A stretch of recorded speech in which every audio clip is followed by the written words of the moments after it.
Science flows from the human mind's intimate encounter with the real. Human rights flows from the human heart's intimate encounter with the real.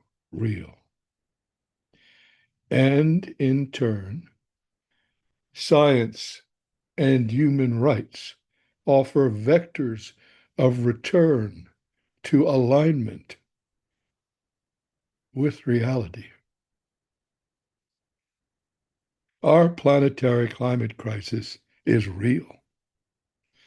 Climate denialism is an attack on reality. Likewise, pandemics and diseases, real.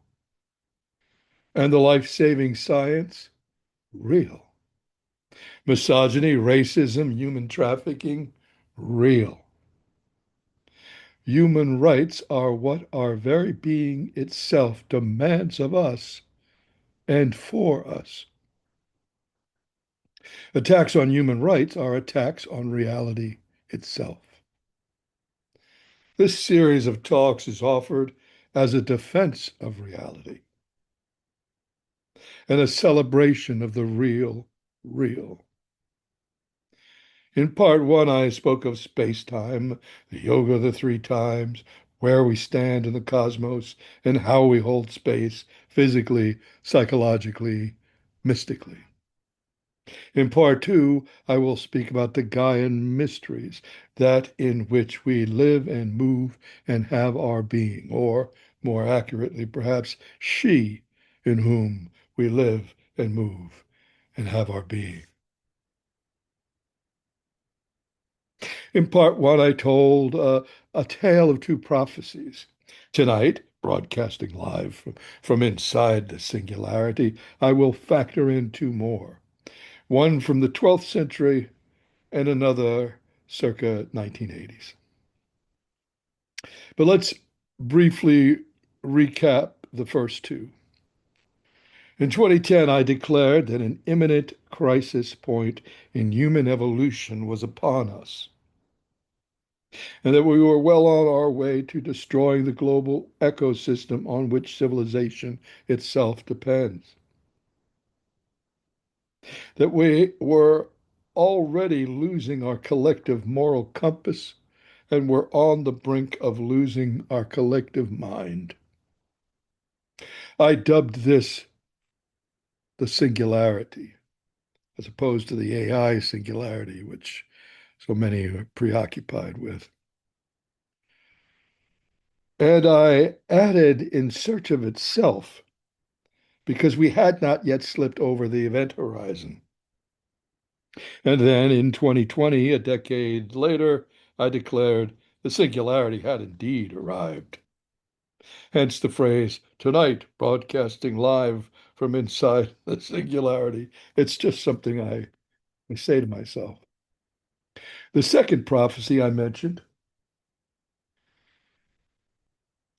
had come to me sometime in the early 1980s from my Yoda, the legendary American sage Joe Miller.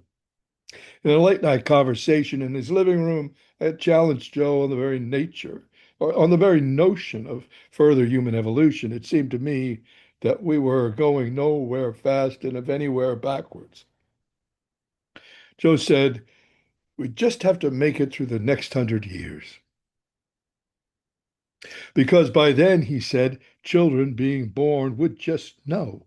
They would just come into incarnation knowing. And there would be enough of them by then to shift our civilization. Well, we're halfway through that 100 years. The shift is already underway. That's why we are experiencing such vicious blowback. We have already met the first of these children. Some of them are yours. It's incremental. Building will be, it's building to critical mass. Something like the 100th monkey, but maybe the billionth monkey or the 500 millionth monkey.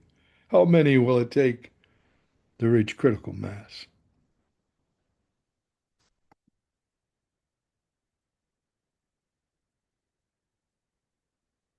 Vectors of Reality is the sequel to Verities of Being, the series of four talks I gave in 2025.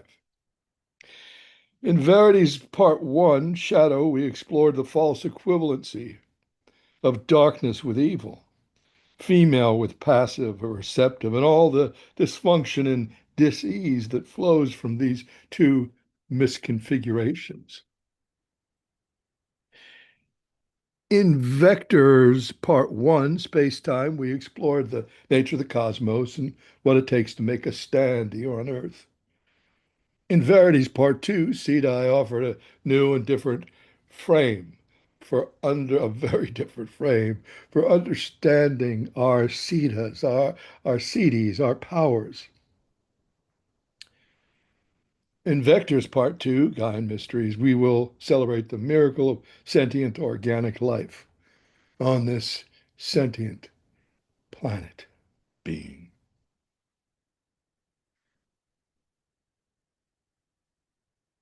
In Cauldron Yoga, Gaian Poetics, and the Way of the Ancient Future, further perspectives on the nature of primal reality, which I put out in 2015 and would later become Book 5 of Words of Power, New Language for a New Reality, which I put out in 2017. I wrote, at 2 a.m., I received an email message from Copenhagen, and inside there was a hyperlink to a YouTube post, Whales Swimming Under the Northern Lights. Nothing else. There are no words to describe the mystical tableau captured in that 53-second video. But of course, describing what there are no words to describe is one of the essential elements of what I call Gaian poetics. In an instance of sublime synchronicity, my Danish friend had opened a portal, and my words flowed into that portal with a pod of humpbacked whale circling, feeding, immersed in the emerald luminosity of the aurora borealis. Science has established that the whales, dolphins, and porpoises are sentient. We know they love, they play, and they sing. Imagine for a moment what their world dreams might feel like from inside. What did that pod of whales experience as they fed under the aurora borealis? What did they feel? What did they know? Sentience is, in some ways, the mystery of mysteries. Gaia dreams her world dream, and within her world dream, she dreams the whales dreaming their world dreams, and the humans dreaming their world dreams. Yes, our world dreams are utterly dependent upon hers. They arise within her and are reabsorbed into her. Likewise, the world dreams of the tree frogs, the world dreams of the salmon, the world dreams of the madrones, the world dreams of the emeralds. Gaia herself is a sentient being, and all life on the planet has its existence within her. All life here is composed of her, sustained by her, and reabsorbed into her. This isn't only a shamanic truth, this is a scientific truth.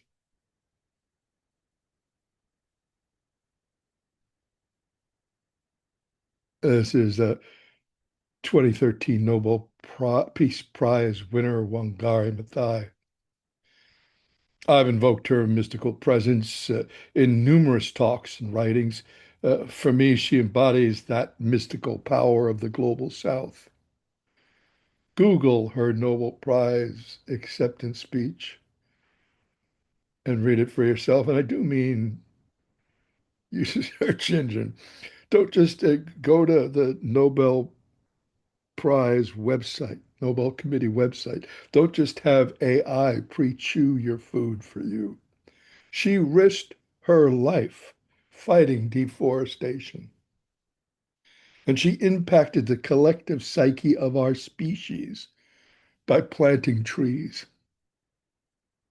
Gaia isn't a goddess whose world this is. She isn't a statue. She isn't something we pray to. She isn't some anthropomorphized divine being who has rulership over the planet.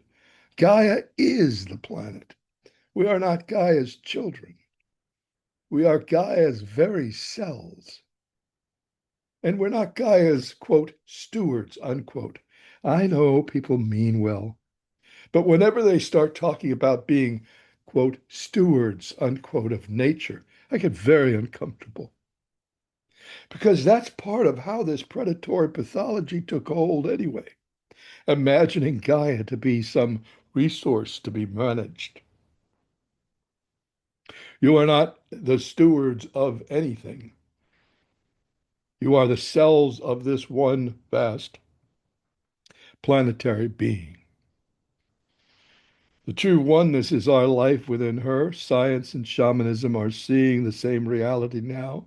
We are not Gaia's children. We are not her stewards. We have we are part of her. And this planet, Gaia, is alive, sentient, a self-organizing intelligence. We all exist within that being. We are all cells of her body, every creature, every plant, every stone, every river, the seas, the atmosphere itself. Gaia is a divine intelligence, self-organizing being of divine intelligence. And by Gaian poetics, I mean aesthetics that is informed by and infused with the Gaian mysteries. By Gaian politics, I mean a philosophy of governance that is informed by and infused with the Gaian mysteries. And yes, I'm only half joking when I suggest that Gaian politics and Gaian poetics should supplant Aristotle's politics and poetics, which have stood like twin pillars at the gateway of Western philosophy since the fourth century.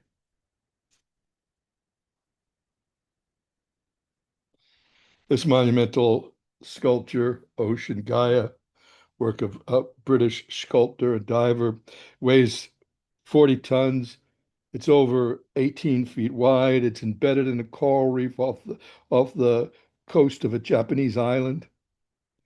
Its edges are perforated to welcome in sea creatures.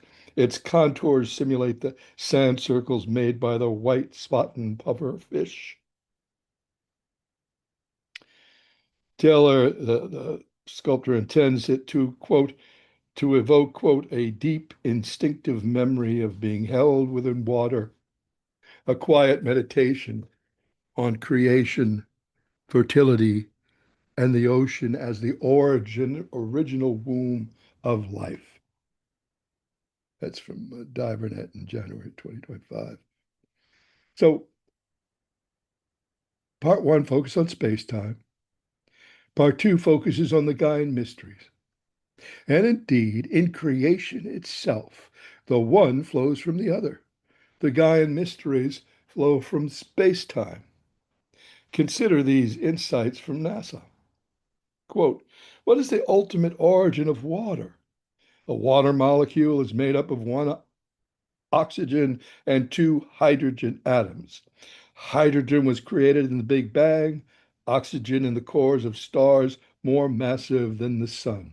Enormous amounts of water in gaseous form exist in the vast stellar nurseries of our galaxy. Hydrogen and oxygen, formed by different processes, combine to make water molecules in the ejected atmosphere of this dying star. The origins of our oceans are in the stars. Unquote. Water covers 71% of Earth's surface. 97% of that is ocean water, salt water. Only 3% is fresh water. And even Earth's fresh water comes from her oceans. The ocean water heats in the sun, evaporates, turns into a rising vapor, salt falls away, condensation, vapor forms clouds, These clouds give rain, snow, ice, lakes, rivers, glaciers, aquifers. There are 5 oceans and maybe 50 seas. The oceans produce 50 to 70% of Earth's breathable air through photosynthesis. You can live without water for 3 or 4 days. Without air, you're dead in 4 to 6 minutes. Oh, and of course, the oceans are, in fact, Gaia's largest carbon sink.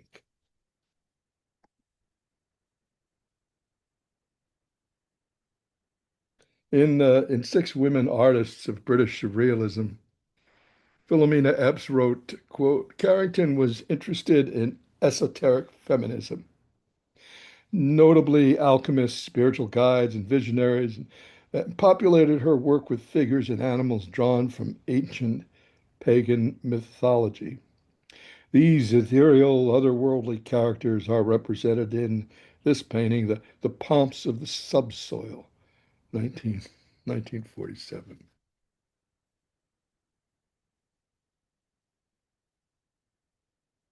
Now, this is the first of 3 Gaian mysteries incantations that I'm going to weave through this talk. This is an incantation described as a prose poem and composed of headlines and leads from actual news stories. And that's it. An incantation disguised as a prose poem composed of headlines and leads from actual news stories. It once rained on Earth nonstop for 1 million years. I'm saying 2 million years. Sperm whales use a phonetic alphabet with 150 plus vowels. A single mature tree can release up to 380 liters of water vapor daily, cooling the surrounding air as effectively as 5 to 10 air conditioners. Genomic researchers just traced all modern life back to a single complex cell that lived 4.2 billion years ago. 4.2 billion years ago, a single complex cell. All modern life traced to that cell. Experts estimate that nearly 60% of the Amazon rainforest remains unexplored in detail, an expanse so vast and dense that even current technology fails to clearly see under its canopy. Antarctica has been found to be hiding one of the largest volcanic systems on Earth. One whale can store more carbon than thousands of trees. Bees are officially declared the most important living species on the planet, essential to human life.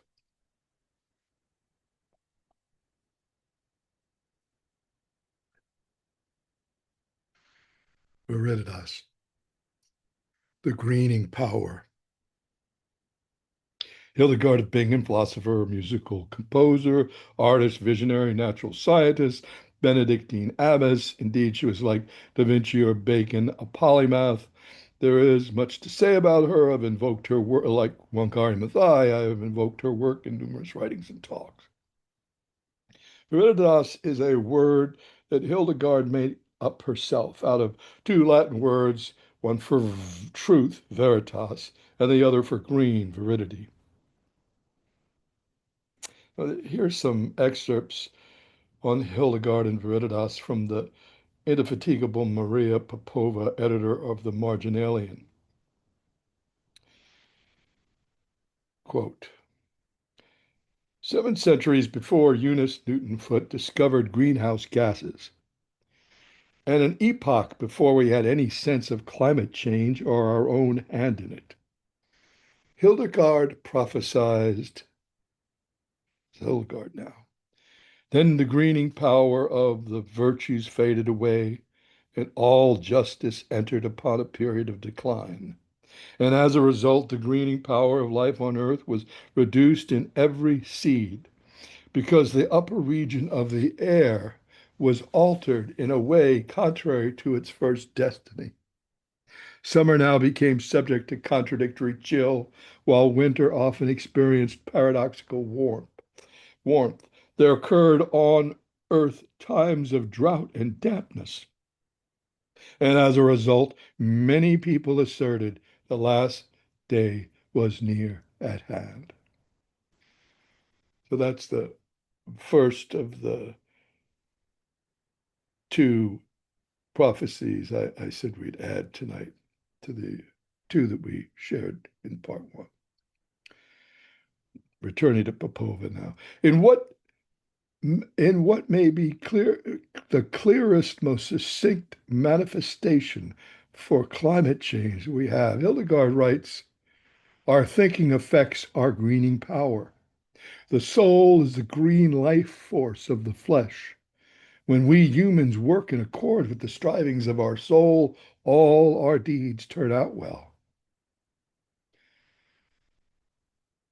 The words holy and whole, Popova says, share a Latin root. If an ecological conscience is a way of seeing the world whole, it is a way of seeing its holiness, of seeing our holiness, not above it, but nested within it.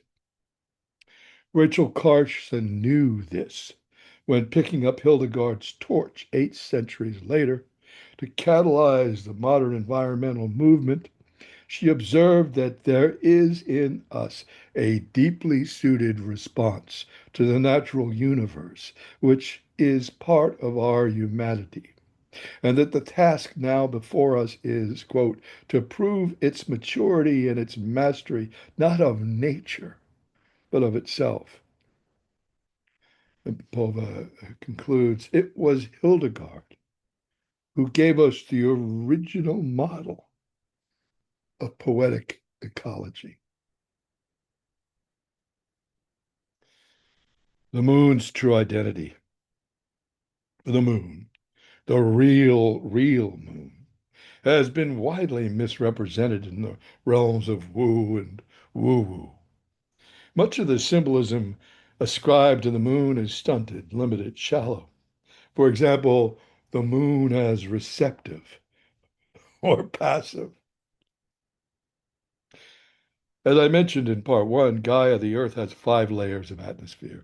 And although we only live in the innermost 3 to 4 miles of that atmosphere, the outermost layer envelops the moon, embraces the moon, touches the moon.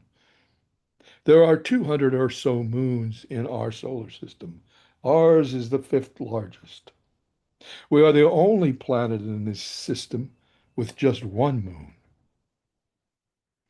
Now, here are some glimpses into the moon's true identity, which I've excerpted for you from an episode of History Channel's The Unexplained, narrated by William Shatner, Captain Kirk in the original Star Trek.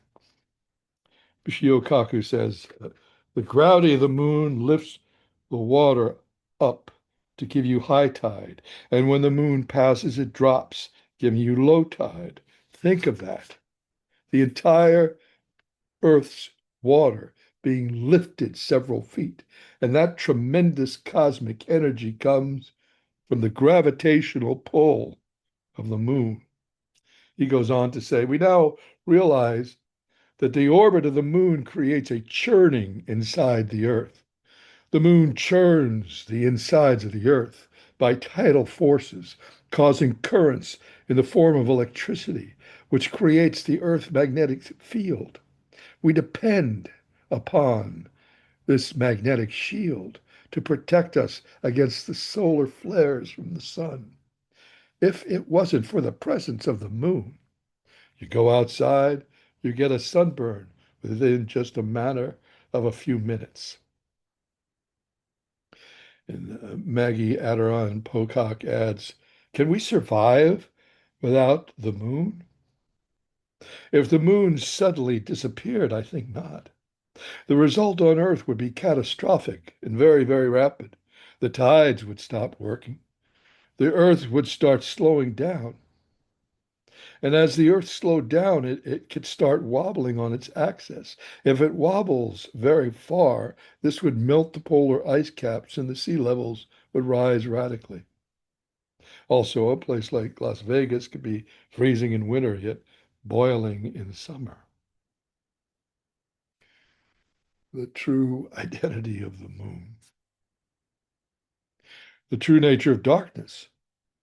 So, yes, the moon is miscast, misrepresented, undervalued in many mystical teachings. But for darkness, it's even worse.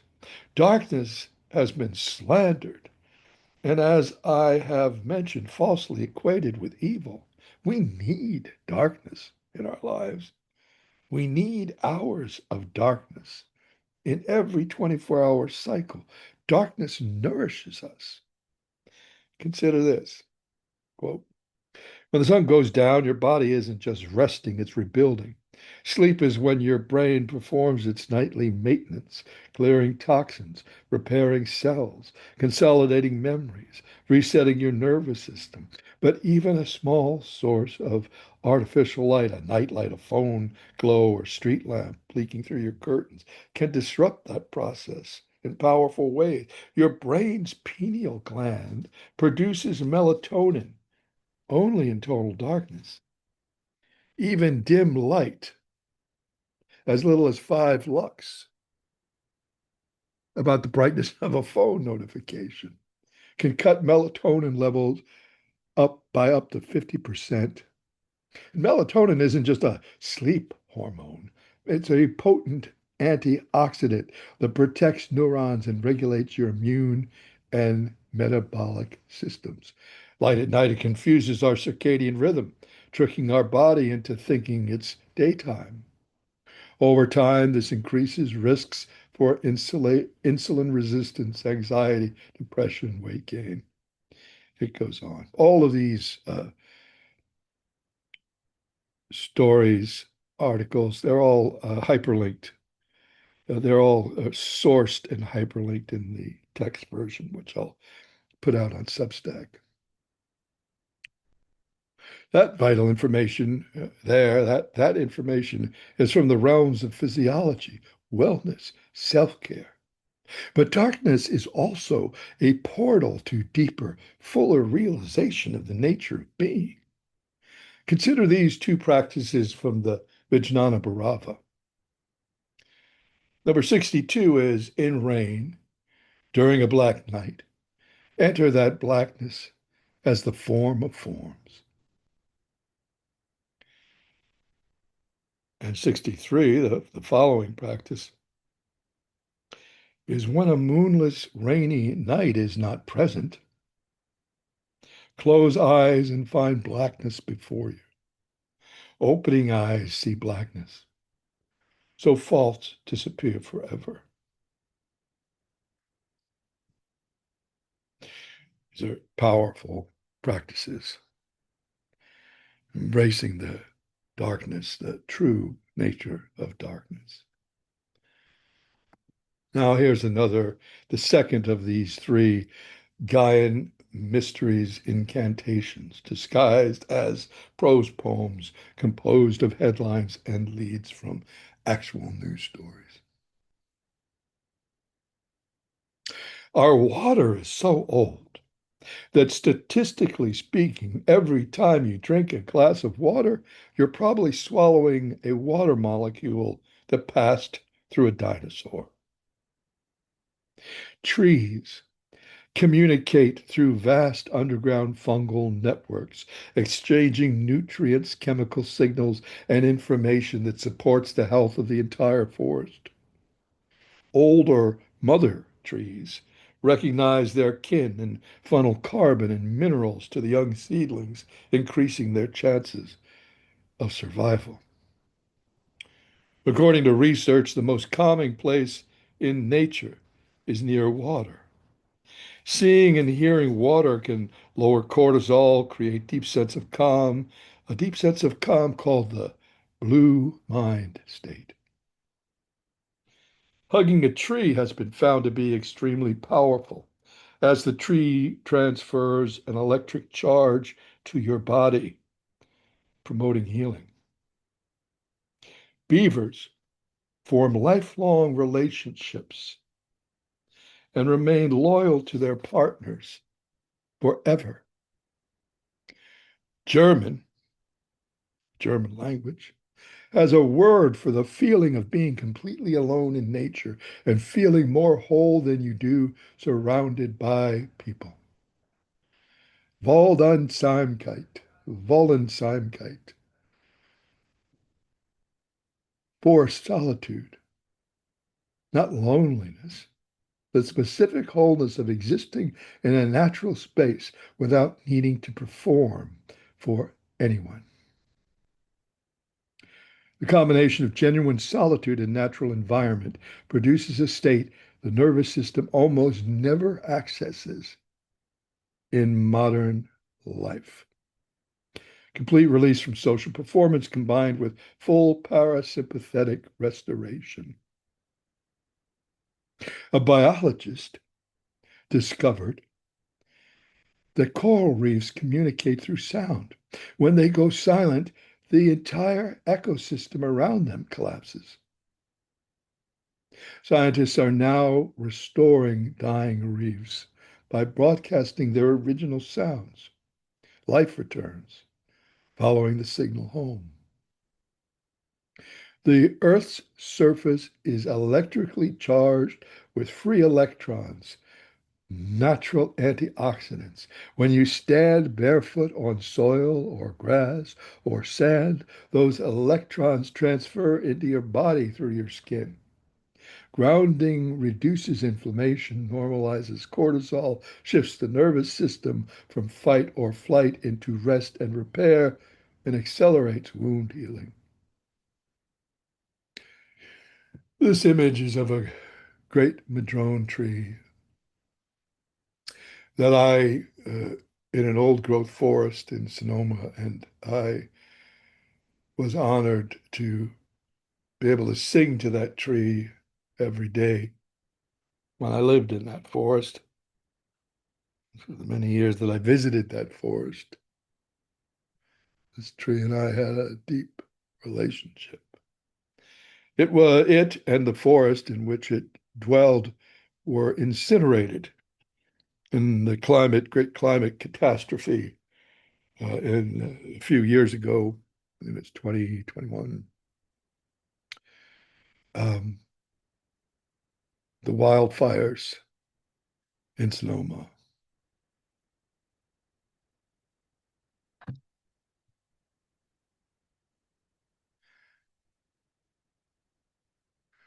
Le Bout du Monde, I have that right.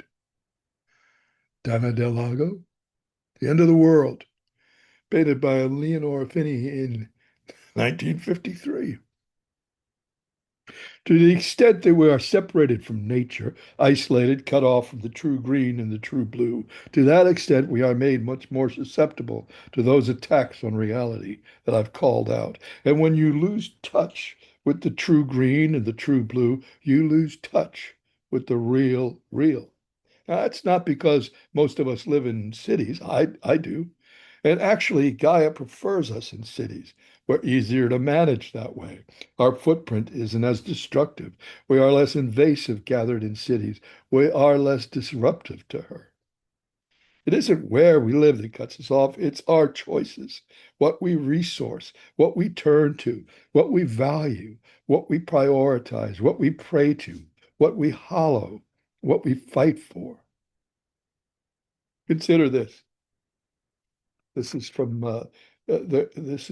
the Guardian in August 2025. Headline: Human connection to nature has declined 60% in 200 years. Study finds. Human connection to nature has declined 60% in 200 years. study finds. And they point out that that number matches the number uh, arrived at in a study of the disappearance of nature words such as river, moss, blossom, etc. from books.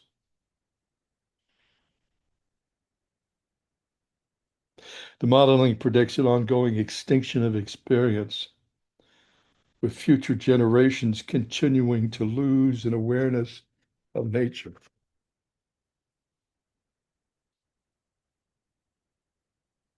This is Judy Chicago's powerful extinction from her exhibit, The End, a meditation on death and extinction. I was I'm grateful that I got to stand in its presence at the Young some few years ago. In the final year of her long heroic life,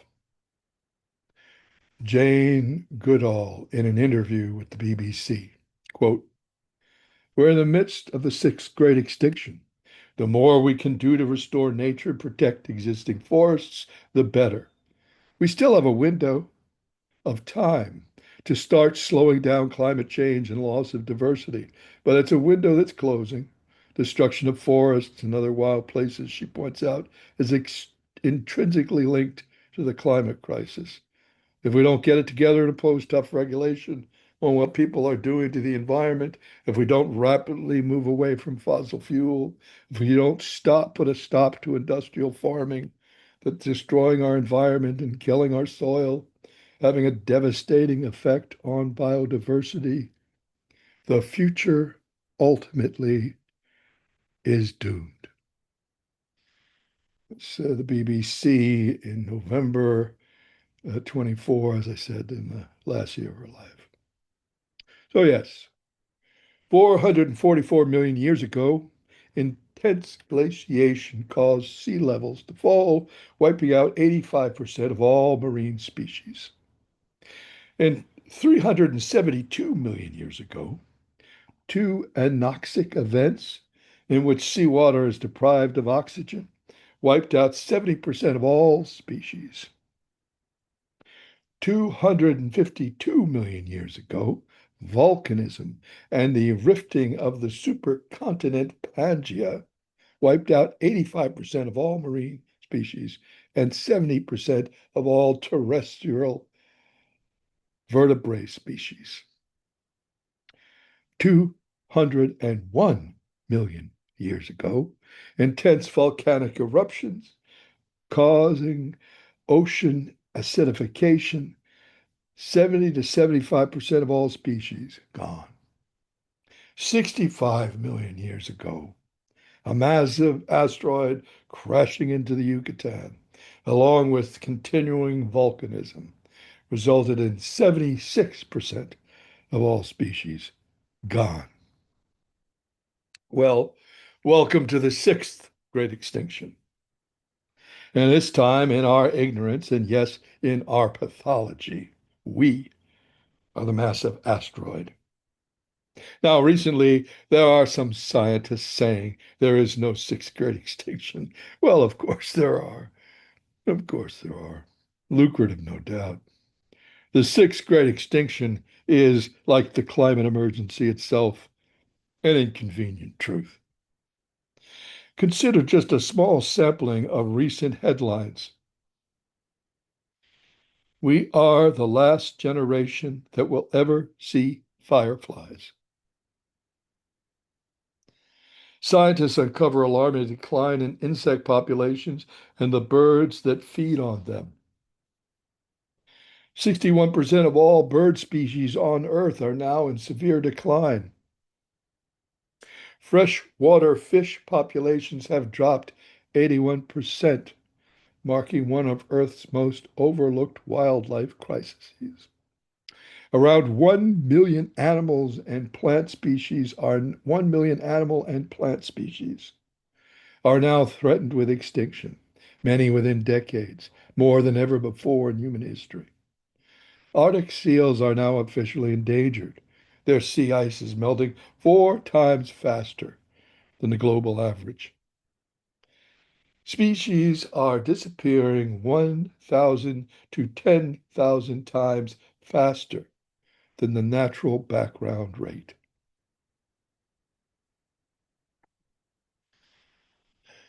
Anthropocentric climate disruption, ACD, and the sixth great extinction loom ominously over everything, over all life, all purpose, all promise, everything. Consider this from Courthouse News in January of this year. Britain's intelligence chiefs joined in warning food prices, migration, and conflict could rise as key ecosystems fail. Ministers held the document back for months over fears it sounded too bleak. The assessment says ecosystem collapse would raise pandemic risks, fuel organized crime, and increase the chance of conflict between and within states as groups compete for food, water, and land.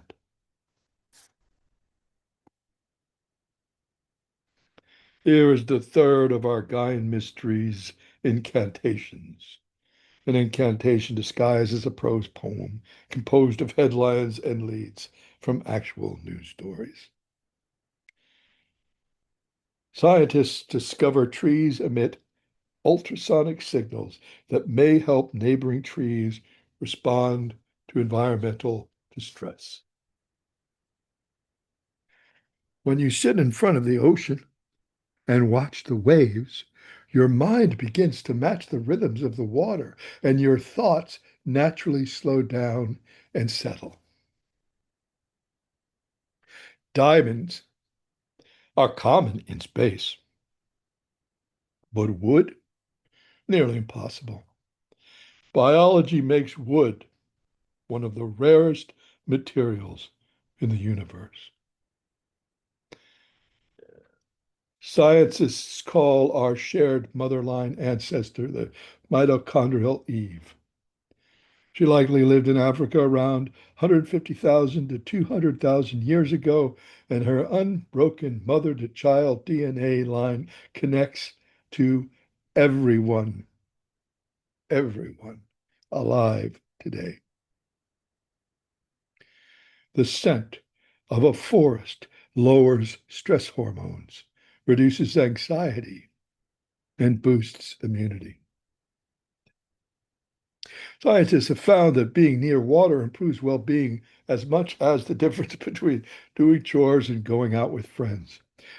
Blue space is any environment where water is dominant feature, like ocean, river, lake, canal, even a park fountain.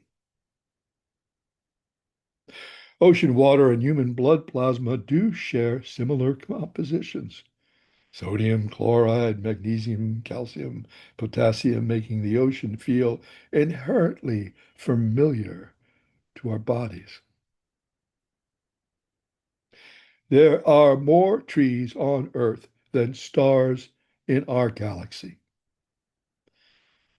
About 3 trillion trees versus 100 to 400 billion stars.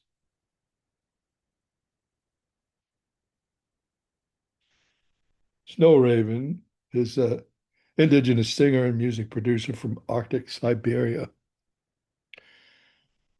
Quanah Chasing Horse is a high fashion model and indigenous activist from Arctic Alaska.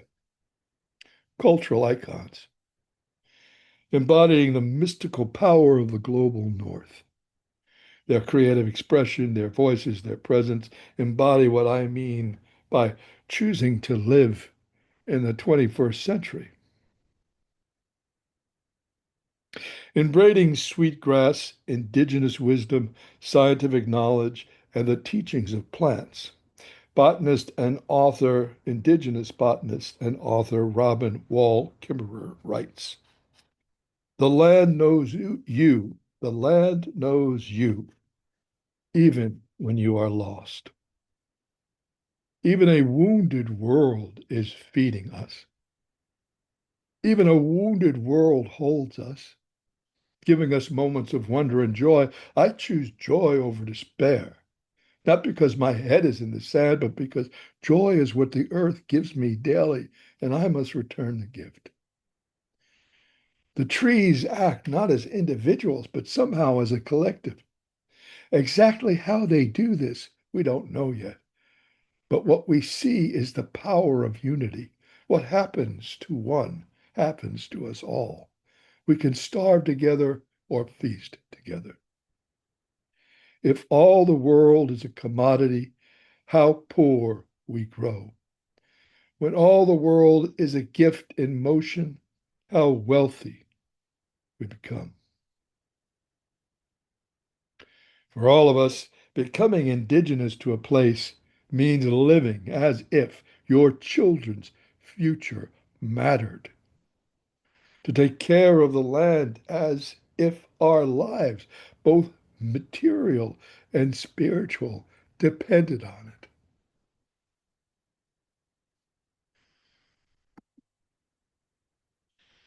it. You could choose to live in the 21st century. You can. It's all right. By doing so, you are embracing reality and offering it to everyone within your reach.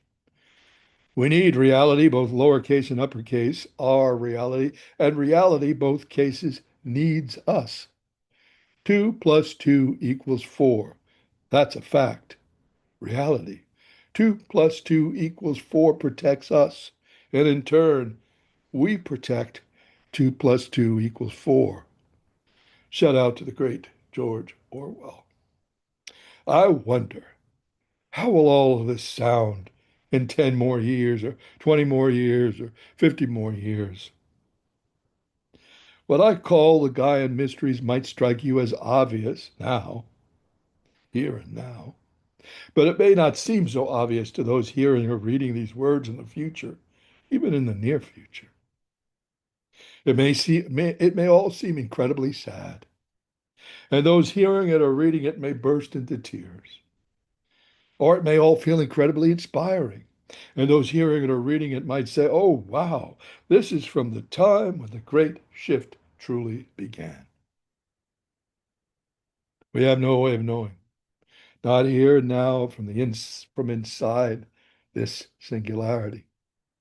We can only keep broadcasting, only keep moving forward. But within a singularity, is there any forward or backward, or any up or down, or even any sideways?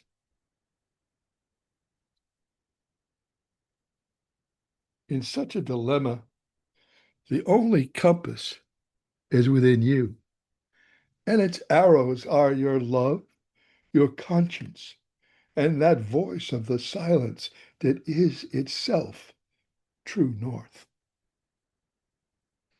Take one step and then another. Forward is simply the direction you are moving. China continues to lead the world in wind and solar, with twice as much capacity under construction as the rest of the world combined. Gee, I wonder if they know something. Albania, Bhutan, Nepal, Paraguay, Iceland, Ethiopia, and the Democratic Republic of the Congo generate 100% renewable energy. Europe now generates more power from wind and solar than from fossil fuel. And Morocco's new solar complex in the desert of Morocco. Morocco's new solar complex is the world's largest concentrated solar power plant. There's very little time left, but there still is time. And you can live in the 21st century.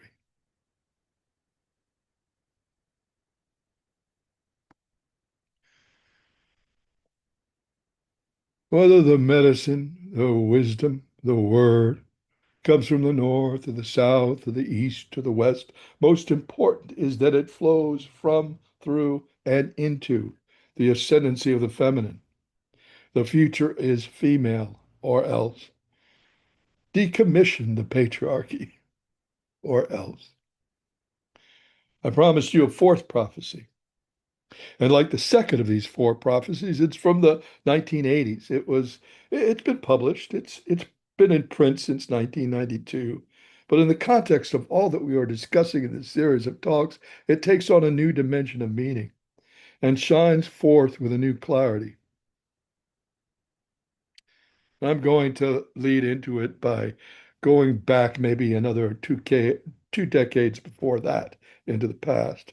But sometime in the mid 60s, I was maybe 13 years old. I couldn't have been younger than 12. I couldn't have been older than 14. So I'm going to say 13. I loved Nietzsche and Kierkegaard and Spinoza. I was unimpressed with Plato, even then, but I was comfortable with the pre-Platonic Greeks, especially Heraclitus, of course. And it wasn't just the Western bookshelves I was working my way through. By then, I had read Shankara and Aurobindo and the Gospel of Ramakrishna. One afternoon, I was flipping through something. Maybe it was the encyclopedia, it probably was. I don't remember, but I remember what I remember is turning the page and seeing an illustration consisting of rows and columns of images of the great philosophers. There were maybe 30 or more images within this illustration, some painted portraits, some sculpted busts, some photographs, all men. That's what struck me. All men. And in that moment, less than 2 decades into this incarnation, that illustration just struck me as wrong, ill, not healthy, weird. There was just something off about it. Not one woman. That moment stuck with me at the back of my mind. Okay, now fast forward to sometime in the late 1980s. Legendary American, I think it was 1980s. It might have been early 90s, but I don't think so because I think it was before Joe's stroke. The legendary American sage Joe Miller was speaking to a large Sufi gathering, a Mevlevi Sema, a sacred circle of whirling dervishes. And in this Sema, women were participating, something heretical to the agents of patriarchy. First time it had happened. And Joe quoted Joe was honored guest, and he was the pole of the ceremony, and he was asked to speak. And in his remarks, Joe quoted a passage from Rumi's Mathnawi, rendered by our friend Coleman Barks. The core of the feminine comes directly as a ray of sun. She's not the earthly figure you hear about in love songs. There's more to her mystery than that. You might say she's not from the manifested universe at all, the manifested world at all, but the creator itself. You might say she's not from the manifested world at all, but the creator of it.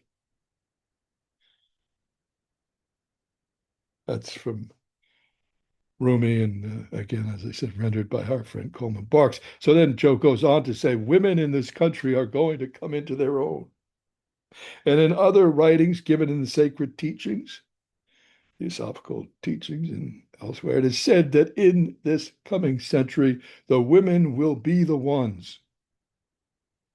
Of course, men are immortal, but women are a bit more than immortal. Women give life to men, both emotionally and physically. It's a new age, a new world we're living in. The potentiality for the feminine side is tremendous. This is from the teachings of Rumi, and it is my honor to bring it to you. And I presume that from one standpoint, the boys might consider I'm rather foolish. But I'm not. I'm just showing them their brothers who are sisters are the ones who will be carrying the banner in the next century. You can find that in great song, Life and Teachings of Joe Miller, 1993. This was prophecy. I felt it, I knew it, and I wondered for years after, what will my role be?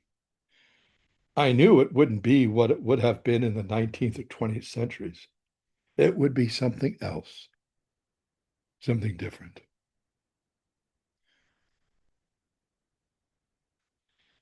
A few years ago, a friend of mine who leads a goddess circle in the Santa Cruz Mountains invited me to speak at her annual Yule celebration.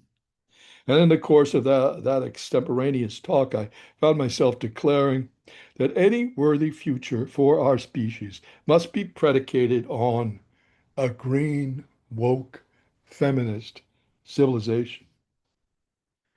At that moment,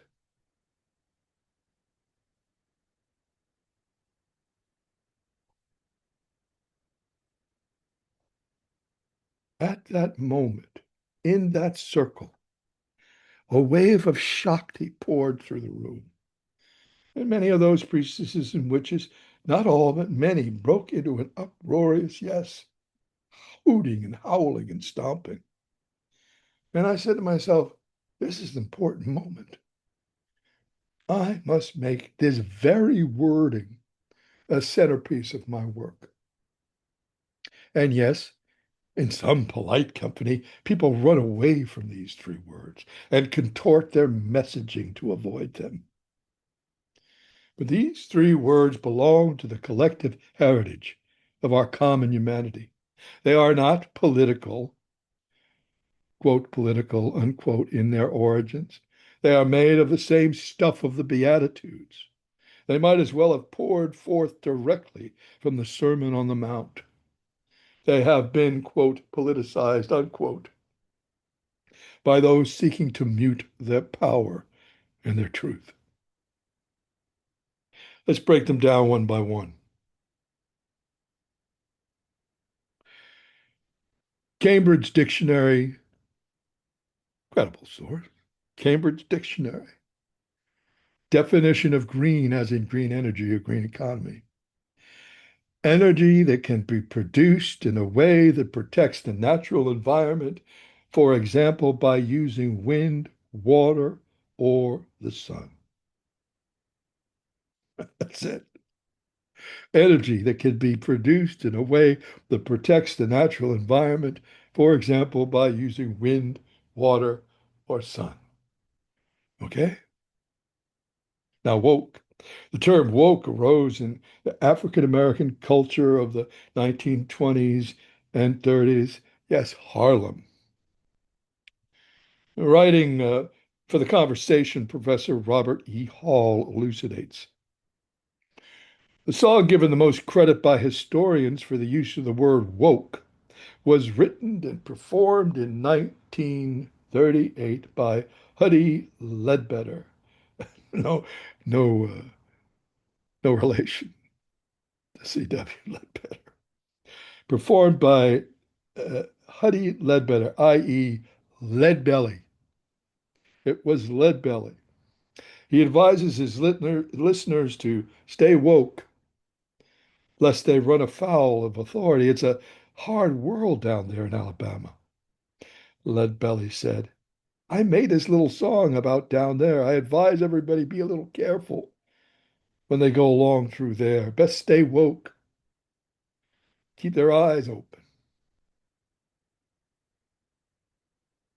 Now, the chain of custody for the term woke stretched from Leadbelly in 1938 to Erykah Badu, singer, songwriter, producer, certified midwife in 2008 and 2012. Writing and Vibe, Prizzy Brown had the scoop. I can tell you what woke means, Erykah Badu said. It just means being aware, being in alignment with nature. Because if you're in alignment with that, you're aware of everything that's going on.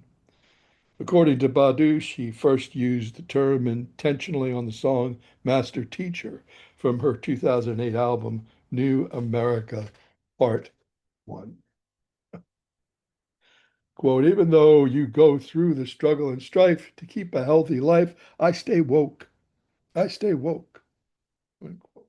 Songstress croons on the track, which serves as a precursor to its surge in popularity, after she used the phrase in her 2012 tweet voicing support for the Russian band Pussy Riot. After that, woke took off, Badu recalled.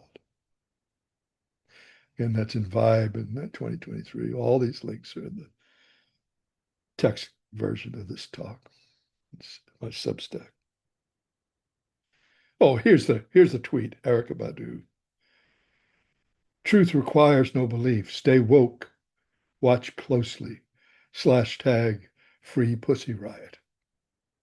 So, just as science flows from the human mind's intimate encounter with the real, and human rights flows from the human heart's intimate encounter with the real world, real, real world, real. I suggest to you that music, dance, art flow from the human soul's encounter with the real. Now, concerning the term feminist, I will cite the great Nigerian author Chimamanda Ngozi Adichie. Ngozi Adichie. Excuse me for mangling it. Beautiful name, but it's a long one. Some people ask, why the word feminist? Why not just say you are a believer in humanity, or human rights, or something like that? Because that would be dishonest, she says. Feminism is, of course, part of human rights in general, but to use vague expression human rights is to deny the specific and particular problem of gender. It would be a way of pretending that it was not women who have for centuries, I would say millennia, been excluded. It would be a way of denying that the problem of gender targets women.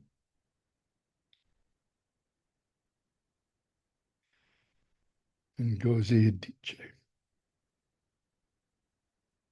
Human rights, sustainability, the rights of Mother Earth, the ascendancy of the deep feminine.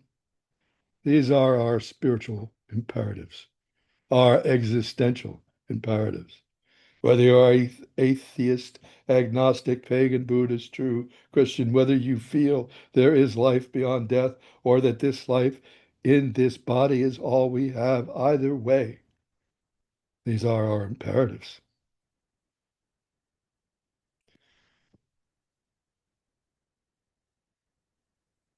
Now, as I did at the end of part 1, and as I will do at the end of part 3 and 4 of this series of talks, we will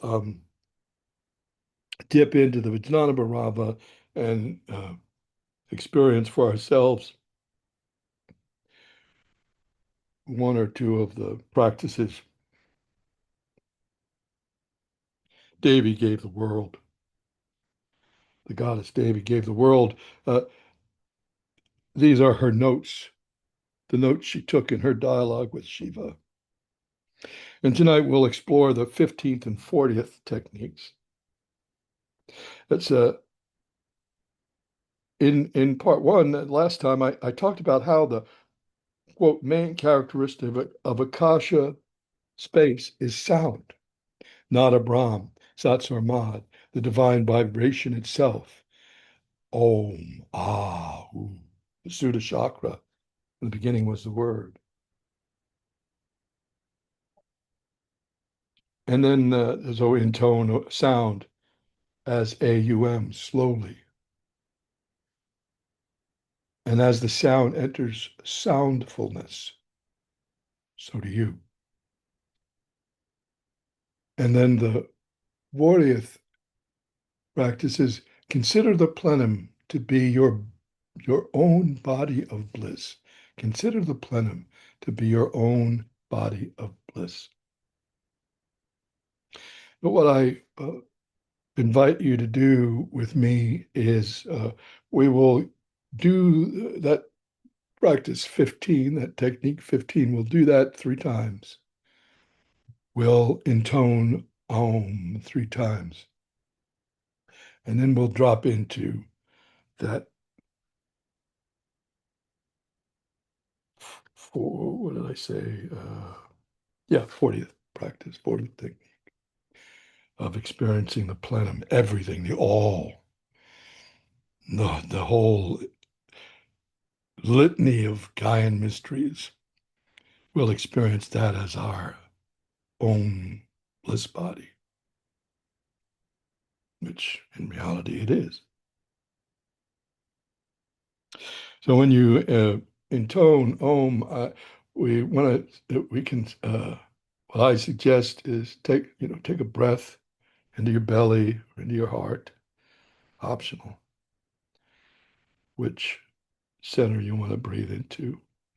And then just put your fingertips to the heart center and say the ah, and then put your fingertips to the throat center and say the you, ooh, and put your palm of your hand over the crown of your skull. Mm. So you go ah, ooh, ah, ooh, We'll do that 3 times and then we'll drop into the second practice. And in the toning of the Om, we are, as it enters soundfulness, the Nada Brahma, Satsamad, the divine vibration itself, so do we.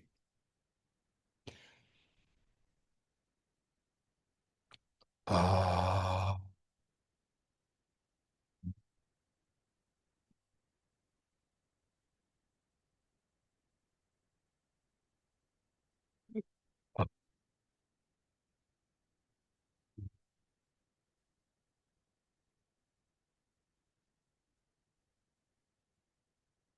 Ah.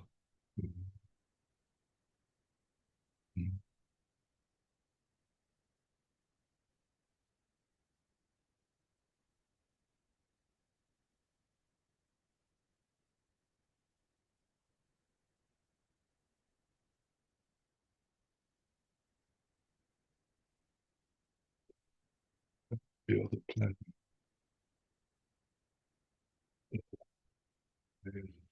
mysteries. Feel it to be your own body of bliss in this moment, here and now.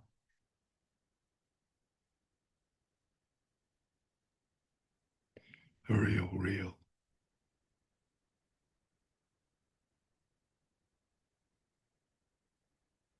Thank you. When you make your stand for reality, whatever it looks like, however it comes to be, when you make your stand for reality, the power of 3 trillion trees is with you. The power of 5 oceans and 50 seas is with you. The power of all the whales is with you. The power of all the honeybees is with you. And in that stand, you will reach hearts that are not closed, and you will reach minds that are not irretrievably broken.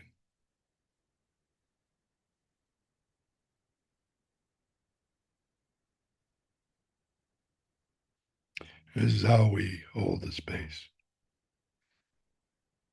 This is how we bear witness. This is how we lean forward.